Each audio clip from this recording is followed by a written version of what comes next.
The Hoa Lu Ancient Capital was the first capital of Vietnam from the 10th to the 11th century.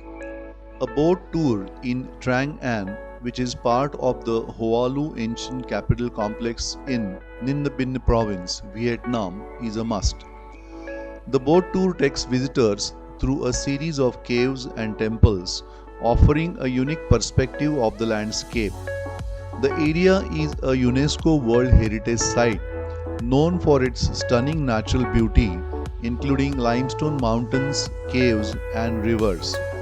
A thatched roof hut, which is a traditional style of architecture, is often found in the region.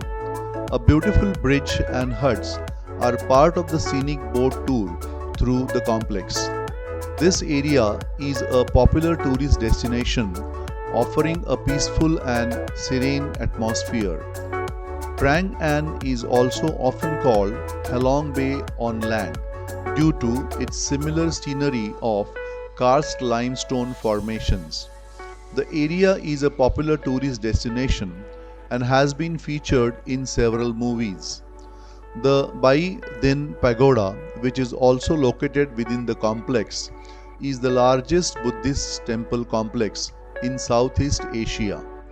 One can see the floating pagoda at Suoi Temple, which is part of the Trang An.